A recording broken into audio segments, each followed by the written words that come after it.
Año 1861. La infantería está atrapada en el pasado. Los soldados cargan rifles por la boca, bala por bala, usando varillas de metal. Es un proceso lento y mortal. Un tirador experto solo logra disparar 2 o 3 veces por minuto.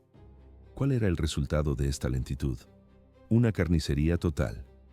En los campos de batalla de la Guerra Civil Americana, los comandantes miran listas de bajas interminables. Los informes muestran miles de nombres tachados cada día. El problema era matemático. Necesitaban saturar el aire con plomo sin enviar a más hombres a la muerte. A primera vista, parecía un problema sin solución técnica, pero en realidad la respuesta estaba en la mecánica. En este escenario aparece Richard Jordan Gatling. No es un militar, es un médico. Gatling observa el caos de los hospitales y toma una decisión radical. Quiere crear un arma que haga el trabajo de 100 hombres. Su objetivo era reducir el tamaño de los ejércitos mediante la eficiencia del fuego. Se escucha el sonido de un mecanismo giratorio. En los planos originales se ve 6 cañones de acero montados sobre un eje central, una manivela de bronce en el lateral, un cargador vertical que alimenta la recámara por gravedad. Pero esto era solo el principio. El diseño de Gatling no dependía de la velocidad del soldado para recargar. El operador solo tenía que girar la manivela. Con cada rotación, un cañón disparaba mientras el otro cargaba y el siguiente expulsaba el casquillo. El ciclo era continuo. No había pausas para limpiar el cañón, ni para buscar pólvora en la cartuchera. La cámara registra el primer prototipo, una máquina pesada montada sobre ruedas de madera. No parece un rifle, parece una pieza de artillería ligera. El médico presenta su invento al ejército de la Unión, promete 200 rondas por minuto, una cifra imposible para la época. No había vuelta atrás, la guerra estaba a punto de volverse industrial. Así comenzó la era de las armas automáticas. 1861. En este año, Richard Gatling cambió la guerra para siempre. Pero su motivo no era la crueldad, era la medicina. Gatling era un inventor y un observador. Lo que vio en los campos de batalla lo perturbó. ¿Por qué morían tantos soldados? Parecía una contradicción, pero los datos no mentían. Más hombres caían por infecciones y enfermedades que por balas enemigas. Gatling analizó el problema. Llegó a una conclusión técnica. Si un solo hombre podía disparar como 100, los ejércitos serían pequeños. Menos soldados significaban campamentos menos saturados. Menos hacinamiento equivalía a menos enfermedades. Gatling creía que una máquina de muerte salvaría vidas. Su lógica era fría pero humanitaria. Un arma más letal acortaría los conflictos. En la mesa de dibujo nació la ametralladora Gatling. El diseño era una pieza de ingeniería brillante. No usaba un solo cañón, usaba un grupo de 6 cilindros de acero. Estos giraban alrededor de un eje central impulsados por una manivela manual. En el esquema técnico se observa: el operador gira la palanca y el mecanismo cobra vida. Cada cañón cumple un ciclo completo: carga, disparo y expulsión. Sobre el arma se instaló un cargador por gravedad. Las balas caían en la recámara justo cuando el cañón pasaba por la posición correcta. Luego, un mecanismo de levas empujaba el proyectil hacia adelante. El disparo ocurría exactamente a las 4 en punto del giro. Mientras el cañón seguía bajando, el casquillo vacío era extraído. El metal caliente caía por el suelo. A primera vista, un juguete mecánico, pero en realidad, una trituradora de carne. El trabajo se repartía entre varios cañones. Esto evitaba el sobrecalentamiento. La automatización permitía una velocidad nunca antes imaginada por un soldado de infantería. Los primeros modelos de 6 cañones disparaban 150 rondas por minuto. El problema era el suministro de munición. La gravedad no era lo suficientemente rápida, pero Gatling no se detuvo. Siguió refinando el sistema de alimentación. Pasaron 20 años. En la década de 1880, el arma evolucionó. Los cartuchos ya eran totalmente metálicos, las levas eran más precisas. Los nuevos modelos alcanzaron los 400 disparos por minuto, pero esto era solo el principio. Gatling experimentó con motores eléctricos, logró superar los 1200 disparos por minuto en pruebas controladas. Sin embargo, la tecnología de la época no era fiable. Los motores fallaban y el mecanismo se atascaba bajo tal presión. A pesar de este poder destructivo, el éxito no fue inmediato. En el campo de batalla se ve: el arma es pesada y difícil de mover.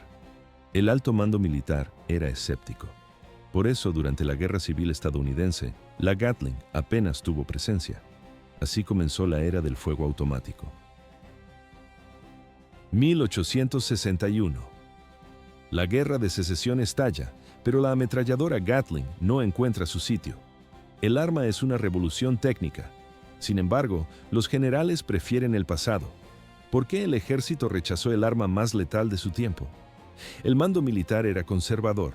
Los oficiales creían que las armas de disparo rápido eran un simple desperdicio de munición. Unos pocos oficiales compraron unidades con su propio dinero. El general Benjamin Butler fue uno de ellos. Pagó de su bolsillo 12 ametralladoras Gatling. Pero el Departamento de Armamento mantuvo su postura. Los altos mandos veían estos inventos como una carga innecesaria para las líneas de suministro.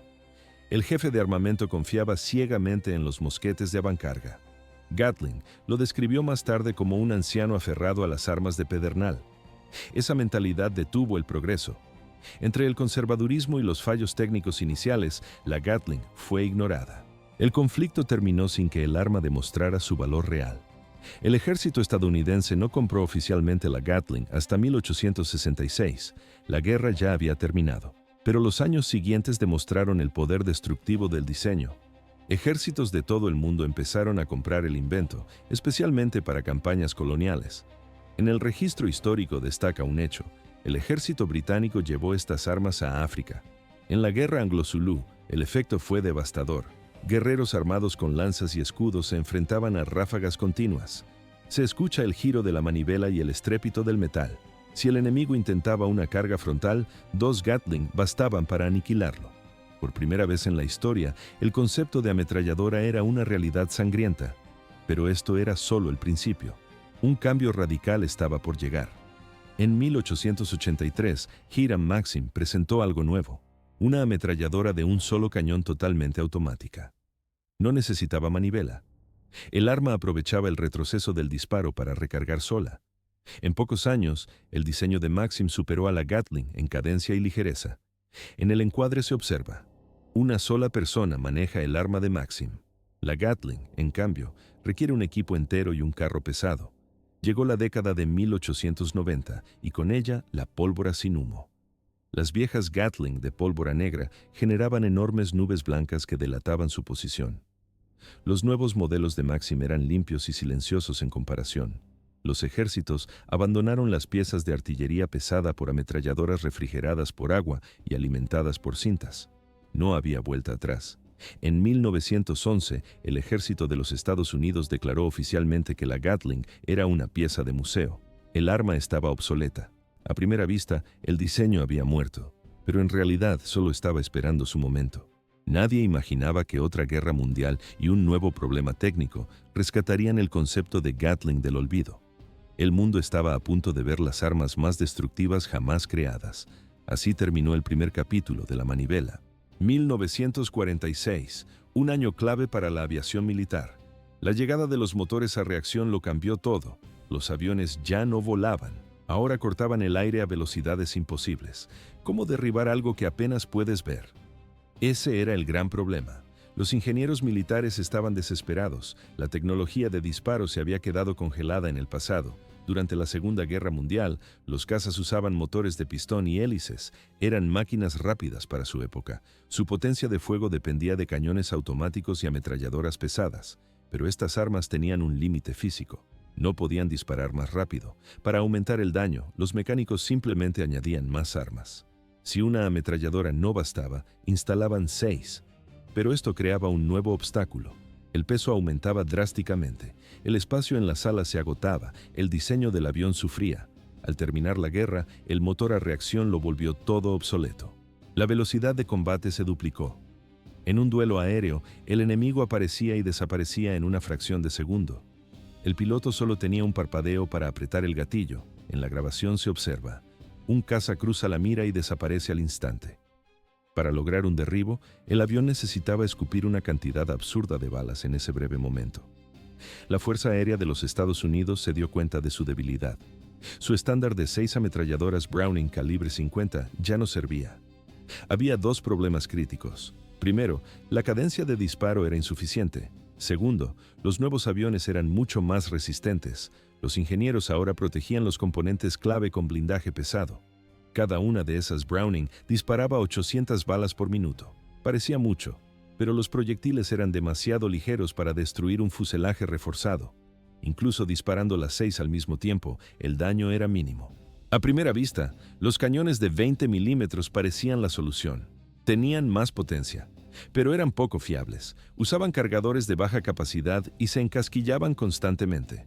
Su velocidad de disparo seguía siendo demasiado baja para la era del jet. Los ingenieros chocaron contra un muro de acero. Una ametralladora de un solo cañón no podía dar más de sí.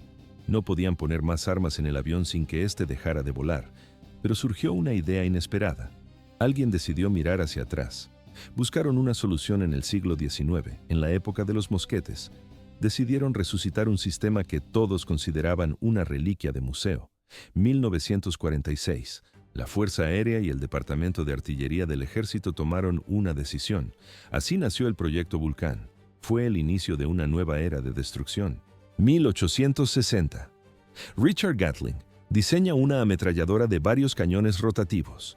Casi un siglo después, la tecnología militar rescató esa idea del olvido.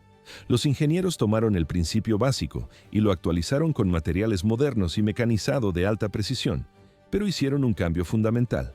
Sustituyeron la manivela manual por una fuente de energía externa. ¿Por qué usar un motor eléctrico o hidráulico? Un piloto en pleno combate aéreo no puede girar una manivela. No sería eficiente.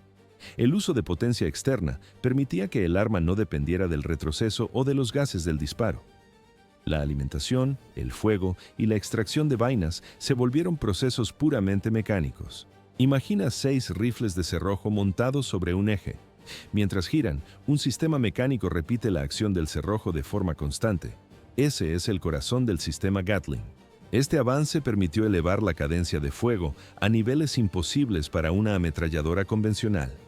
Al tener múltiples cañones, el calor y el esfuerzo se reparten entre 6 tubos. Ninguno sufre el desgaste en solitario.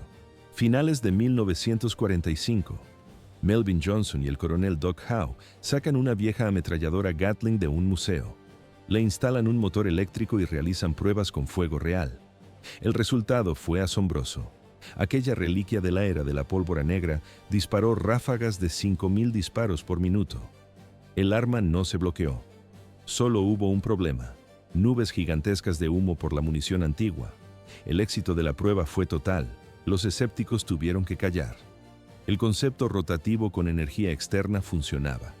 Para 1949, General Electric ya fabricaba prototipos modernos para aviones. Tras varias pruebas y errores, nació el M61 Vulcan, un cañón rotativo de 20 milímetros con 6 cañones. En el video se observa: el Vulcan se convierte en el estándar de los cazas americanos. Hubo problemas con el sistema de alimentación, pero los ingenieros los resolvieron. A mediados de la década de 1950, el arma llegó a los aviones de primera línea. En 1960, una versión mejorada alcanzó los 6,000 disparos por minuto. Hagamos el cálculo: 100 proyectiles de 20 milímetros por segundo. Nadie quiere estar frente a eso. Un piloto podía realizar una pasada de ataque muy breve y saturar el aire con metal. La probabilidad de impacto subió drásticamente. Habían resuelto el problema que los atormentó durante años, pero el ejército quería más. ¿Podía usarse este sistema fuera de los aviones de combate? Era excelente contra objetivos terrestres. Entonces surgió la pregunta lógica: si el sistema rotativo funcionaba en cañones pesados, ¿por qué no reducir su tamaño? Necesitaban algo para plataformas ligeras, como los helicópteros de transporte que entraban en guerra. Un Vulcan de 20 milímetros era demasiado pesado para un helicóptero, pero una versión pequeña mantendría una potencia de fuego devastadora. Así nació el concepto de la minigun. Utiliza munición de calibre 7.62 milímetros. Es, literalmente, un Vulcan en miniatura que dispara balas de rifle. Se llamó Mini por su tamaño, pero su poder era destructivo. 1962. El mundo estaba a punto de conocer su rugido. Año 1960. Militares estadounidenses buscan una solución definitiva para la guerra en la selva. ¿Cómo detener el fuego enemigo desde el aire? La respuesta estaba en una tecnología olvidada. 60 años atrás, General Electric ya tenía prototipos de una ametralladora de 6 cañones. calibre 7.62 milímetros, capaz de disparar 6.000 balas por minuto. El ejército de los Estados Unidos la bautizó como M134 Minigun. Entró en servicio entre 1963 y 1964. El concepto original de Gatling regresaba de la tumba tras medio siglo. Era una resurrección que superaba cualquier previsión técnica de la época. Pero el papel no gana guerras. La Vulcan y la Minigun debían probar su valor en combate real. Vietnam sería el laboratorio. En este escenario, las armas evolucionarían hasta niveles absurdos. Imaginen la potencia de fuego. Tomen 3 armas. Cada una dispara 100 balas por segundo. Ahora coloquen esas 3 armas juntas y disparen al mismo tiempo contra el enemigo. Ese era el nuevo estándar de destrucción. A principios de la década de los 60, Estados Unidos cambió las reglas del juego. Introdujeron las operaciones de movilidad aérea. El protagonista era el helicóptero UH-1 Huey, una máquina diseñada para transportar tropas rápidamente en terrenos sin carreteras, un vehículo ideal para tácticas no tradicionales. Pero había un problema crítico. Al inicio del conflicto, los helicópteros no llevaban armas, o llevaban muy pocas. Los mandos pensaban que la velocidad y la agilidad bastarían para evadir el fuego terrestre. Se equivocaron por completo. Los datos son claros. La mitad de los helicópteros desplegados en Vietnam terminaron destruidos. Una parte masiva de esas pérdidas fue causada por fuego enemigo directo. Los Huey cargados de soldados eran blancos fáciles. En el video se observa: el aparato debe mantenerse a baja altura durante la inserción o extracción. En ese momento es un pato sentado. Incluso el fuego de armas ligeras podía derribarlo. Los soldados empezaron a improvisar. Instalaron ametralladoras en los laterales de las naves. Así nació la figura del artillero de puerta. Era mejor que nada, pero no era suficiente. Las ametralladoras M60 estándar disparaban 600 balas por minuto, un ritmo demasiado lento para suprimir al enemigo en la maleza. Los ataques fallaban por falta de volumen. Alguien tuvo entonces una idea radical. Había que multiplicar esa cadencia de tiro por 10. El campo de batalla estaba a punto de cambiar para siempre. 6.000 disparos por minuto. Esa era la nueva cadencia de fuego en el cielo de Vietnam. Los militares estadounidenses decidieron probar un arma distinta: la ametralladora rotativa M134, conocida como Minigun. ¿Por qué cambiar la ametralladora tradicional? La vieja M60 era demasiado lenta para la intensidad del combate en la selva. La Minigun ofrecía una potencia destructiva sin precedentes. Varios modelos de helicópteros Huey recibieron montajes flexibles en las puertas. El artillero ya no disparaba ráfagas cortas de una ametralladora simple. Ahora controlaba un arma mucho más pesada y letal. Otras variantes del Huey, diseñadas específicamente como artillados, instalaron las Minigun en contenedores laterales o torretas frontales. En esta configuración, el piloto era quien apuntaba y disparaba. Para finales de la década de 1960, el ejército estandarizó el sistema de armamento XM-21. El helicóptero UH-1 llevaba una Minigun a cada lado junto a lanzadores de cohetes. Pero esto era solo el principio. En 1967 apareció el AH-1G Cobra. Fue el primer helicóptero de ataque dedicado de la historia. En el video se nota el diseño estrecho y agresivo de su fuselaje. Ya no era un simple transporte de tropas, era una plataforma de combate pura. Su torreta frontal combinaba una Minigun con un lanzagranadas. El artillero usaba una mira óptica para dirigir el fuego mientras el helicóptero maniobraba. El Cobra también podía cargar contenedores adicionales de miniguns bajo sus alas cortas. Los helicópteros dejaron de ser camiones voladores, se convirtieron en fortalezas erizadas de cañones. La idea de una ametralladora Gatling voladora funcionó demasiado bien. Por eso la Fuerza Aérea decidió ir un paso más allá. Querían aviones cuya única misión fuera saturar el suelo con proyectiles. Los eventos se aceleraron. En 1964 nació el AC-47 Spooky. Era un antiguo avión de transporte C-47 convertido en una máquina de matar. Le instalaron 3 miniguns que disparaban por el costado izquierdo. El avión volaba en círculos lentos sobre el campo de batalla, normalmente durante la noche. La cámara registra el rastro rojo de las balas trazadoras cayendo desde las nubes. El Spooky lanzaba bengalas para iluminar a los enemigos y luego descargaba todo su arsenal. El piloto podía disparar las 3 armas al mismo tiempo o de forma secuencial. 10 segundos. Ese era el tiempo que necesitaba un solo AC-47 para cubrir de balas una superficie del tamaño de un campo de fútbol. No había refugio posible bajo ese volumen de fuego. Las tropas sitiadas en puestos remotos celebraban cuando escuchaban los motores en el aire. Llamaron al avión Puff, el dragón mágico. Su llegada significaba que el asedio enemigo había terminado. Así se consolidó el concepto del cañonero pesado en la guerra moderna. 6.000 proyectiles por minuto. Esa era la cadencia de fuego que caía desde el cielo sobre las aldeas de Vietnam. El AC-47 sobrevolaba el perímetro y arrasaba la selva con una precisión quirúrgica.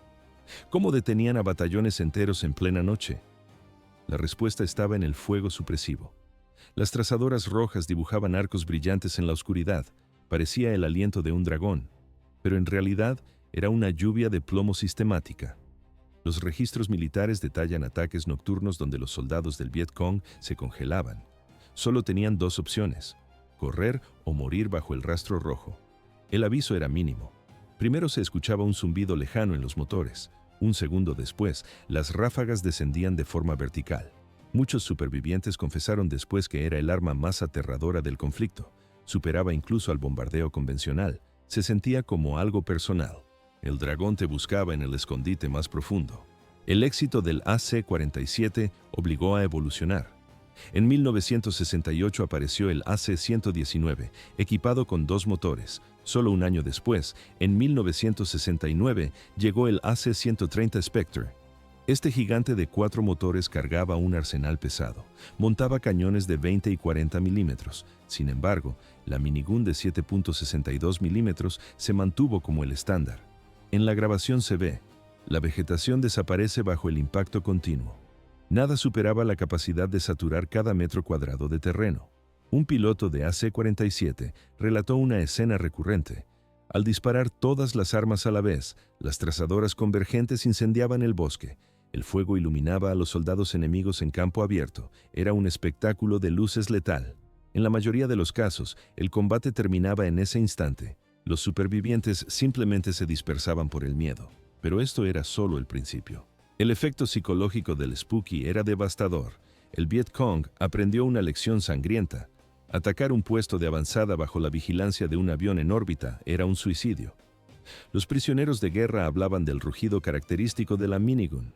El sonido y las serpientes rojas de fuego destruían la moral de cualquier unidad. Si escuchaban el motor sobre sus cabezas, la orden era retirarse de inmediato.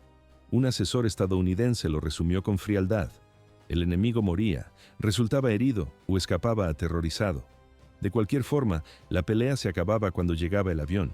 Al mismo tiempo, la minigun colonizaba otros frentes.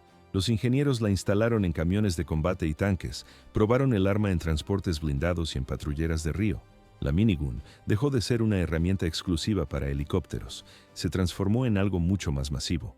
Los aviones artillados eran las plataformas más impresionantes, pero la ambición militar no se detuvo ahí. La idea de un arma voladora diseñada para la destrucción total llegó al límite. Había un proyecto todavía más extremo. Así se cimentó el mito del barco dragón. 1.800 kilogramos de acero y pólvora. Ese es el peso del GAU-8 Avenger cuando está cargado. No es un arma instalada en un avión, es un avión construido para cargar un arma. ¿Cuál era el objetivo de este diseño? La respuesta es simple: detener las columnas de tanques soviéticos durante la Guerra Fría. En los años 70, la OTAN necesitaba un cazador de blindados definitivo. La Fuerza Aérea de los Estados Unidos lanzó el programa AX. No buscaron un avión y luego le pusieron una ametralladora. Hicieron lo contrario. Primero diseñaron un cañón rotativo de 30 milímetros, luego construyeron el A-10 alrededor de él. General Electric ganó el contrato. El resultado fue el GAU-8A. A primera vista parece un componente más, pero en realidad el arma y el avión son un solo sistema indivisible. Las dimensiones son masivas. Solo el cañón desnudo, con sus 7 cañones de acero, pesa 280 kilogramos. Cuando sumas el tambor de munición y el sistema de alimentación, el peso sube a 1.800 kilogramos. Lleva 1.150 proyectiles en total. Esto representa una sexta parte del peso vacío de todo el A-10. El sistema mide 6 metros de largo. Ocupa casi todo el fuselaje frontal. En el video se nota un detalle extraño. El tren de aterrizaje delantero no está en el centro. Los ingenieros lo desplazaron hacia la derecha. Tenían que dejar espacio para el enorme tambor de munición. El cañón está ligeramente a la izquierda. Sin embargo, el tubo que dispara pasa exactamente por el eje central del avión. Esto permite que el retroceso empuje hacia atrás de forma recta.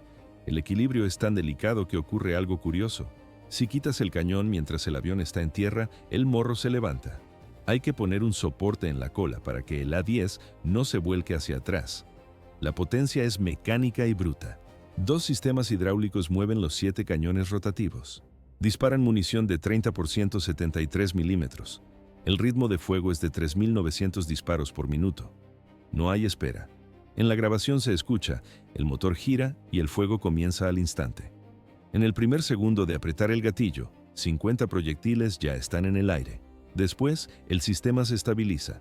Lanza entre 60 y 70 balas por segundo, pero no son balas comunes. Cada proyectil tiene el tamaño de una botella pequeña, no se comparan con la munición de un fusil. El sistema está optimizado para una distancia de 1.200 metros. El A-10 pica en un ángulo de 30 grados y abre fuego. Los proyectiles salen del cañón a 1.000 metros por segundo. Tienen una energía cinética mucho mayor que el antiguo cañón Vulcan de 20 milímetros. En términos técnicos, es un cañón antitanque con alas, pero esto era solo el principio. El verdadero poder destructivo reside en la munición. El GAU-8 utiliza una familia de proyectiles diseñados específicamente para perforar metal. El tipo de munición principal es la perforante incendiaria. Los tanques pesados no tienen oportunidad contra esto. Así se diseñó la herramienta de destrucción más famosa de la aviación moderna. Aquí, la ingeniería se convirtió en leyenda. 1.150 proyectiles en el tambor.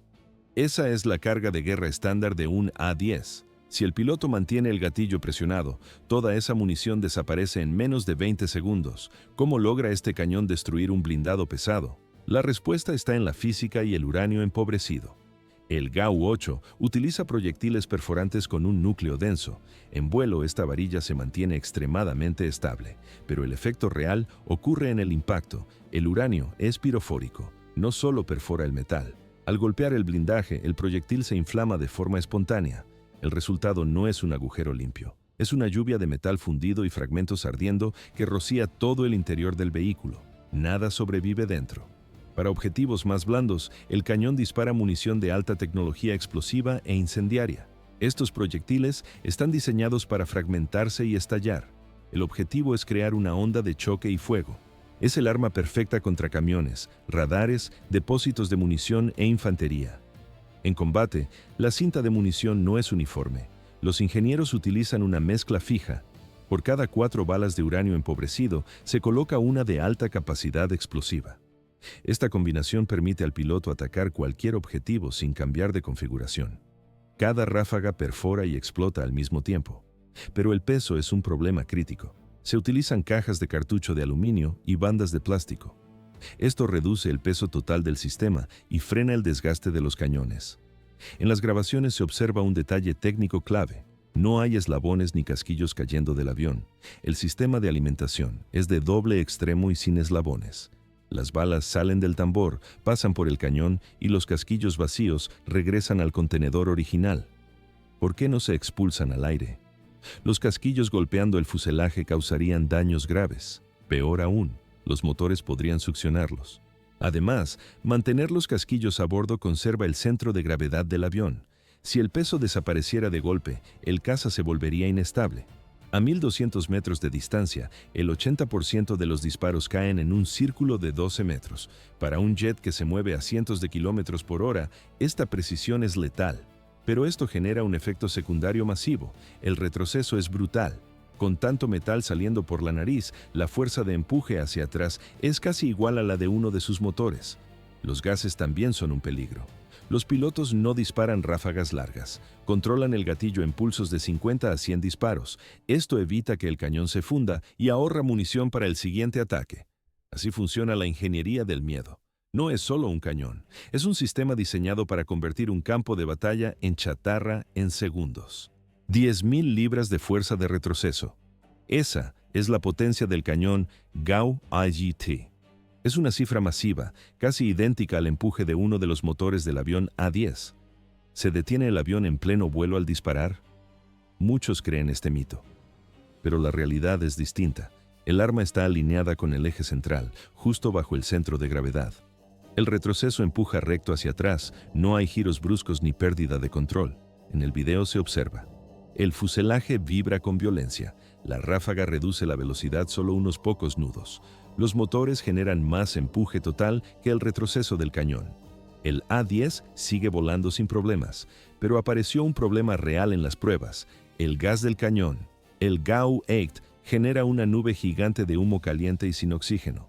A ciertos ángulos de ataque, los motores succionan este gas. Los primeros pilotos de prueba sufrieron lo peor. Los motores fallaban y se detenían por falta de aire limpio. Se escucha el sonido metálico de una turbina deteniéndose. Hubo que rediseñar el sistema de ignición. Ajustaron los deflectores para alejar el gas de las tomas de aire. El sistema entró en servicio a finales de los años 70, pero su leyenda nació en 1991. La Guerra del Golfo fue su escenario principal. Los A-10 realizaron miles de misiones de combate. El cañón trabajó sin descanso junto a misiles Maverick y bombas convencionales. Sobre el papel, el arma es letal. Puede perforar varios centímetros de blindaje de acero homogéneo a distancias estándar. Sus objetivos principales eran los tanques de la era soviética. Atacaba los flancos y la parte trasera, donde el metal es más delgado. Pero en la práctica, los datos fueron diferentes. Los análisis de posguerra revelaron una verdad incómoda. Solo una fracción de los disparos impactaba en objetivos del tamaño de un tanque. ¿Por qué fallaban tanto? Influyen demasiados factores: la dispersión de las balas, el movimiento del avión y el fuego enemigo constante. El objetivo es pequeño y se mueve rápido. A pesar de esto, el uranio empobrecido cumplió su función. Los proyectiles destrozaban suspensiones y equipos externos, lograban bajas por inmovilidad. En vehículos ligeros, la destrucción era total y catastrófica. Contra el blindaje frontal más grueso, la historia era otra. Los tanques de batalla modernos de la Guerra Fría resistían los impactos. El rendimiento era marginal si el ángulo y la distancia no eran perfectos. A primera vista parece un ataque fácil, pero en realidad el piloto debe ponerse en peligro. Para lograr precisión, el A-10 tiene que descender desde los 10.000 pies. Inicia un picado pronunciado hacia el suelo. El piloto mantiene el gatillo presionado hasta llegar a los 4.000 pies de distancia. Se expone a las defensas antiaéreas para que las balas tengan energía cinética. Sin riesgo, no hay penetración. Así se forjó el mito del GAU-8, un arma técnica, ruda y peligrosa para ambos bandos. No podía haber errores en el picado. Los eventos en Irak demostraron que el cañón era una herramienta de precisión brutal. Aquí la historia del diseño se encontró con la guerra real. Volar bajo era la única opción. Para atacar con el cañón, el piloto debía entrar en el radio de acción de las defensas antiaéreas de corto alcance. Eso incluía misiles portátiles y disparos de fusilería. Por eso estas maniobras eran espectaculares y suicidas a la vez. El ataque era devastador si se ejecutaba bien, pero el precio era exponer el fuselaje a ráfagas enemigas. ¿Por qué el arma sobrevivió después de la Guerra Fría? Muchos pensaron que perdería utilidad, pero el miedo a su potencia mantuvo el sistema vigente en los Balcanes, Afganistán, Irak y Siria. En estos escenarios, los objetivos cambiaron. Ya no eran columnas de tanques soviéticos. Ahora, el cañón GAU-8 buscaba camiones, camionetas artilladas, posiciones fortificadas y grupos de infantería. Se registra en las grabaciones de combate, el arma diseñada para perforar blindaje pesado trituraba vehículos ligeros y búnkeres como si fueran de papel. Las ráfagas cortas y precisas partían los camiones por la mitad. Los proyectiles saturaban el área con efectos explosivos e incendiarios. Era un método mucho más controlado que lanzar bombas convencionales. El margen de error se reducía drásticamente, pero apareció un problema grave. El uso de munición de uranio empobrecido generó una controversia internacional. Estos núcleos penetrantes permanecen en el terreno mucho después de que los disparos cesan. A primera vista, es solo metal, pero en realidad es un riesgo persistente. Existen estudios y debates abiertos sobre el impacto ambiental en antiguos campos de batalla y polígonos de tiro. La historia del cañón tiene una variante exitosa. El sistema naval Goalkeeper utiliza la misma base de 30 milímetros para defender barcos. Aquí el diseño funciona porque la plataforma es estable. Sin embargo, otros intentos fracasaron. Se creó una versión ligera de 4 cañones llamada GAU-13. Se montó en contenedores especiales bajo las alas de los F-16 durante la tormenta del desierto. Sobre el papel, el caza tendría la potencia de un A-10. En la práctica, el experimento fue un desastre. La cámara registra cómo el contenedor vibraba violentamente bajo el ala. El avión volaba demasiado rápido para apuntar con precisión. El software de tiro no estaba integrado. Los disparos se dispersaban sin control. El proyecto se canceló de inmediato. No había vuelta atrás. Este fracaso confirmó una regla de ingeniería. El cañón Avenger solo alcanza su máximo potencial cuando todo el avión se construye a su alrededor.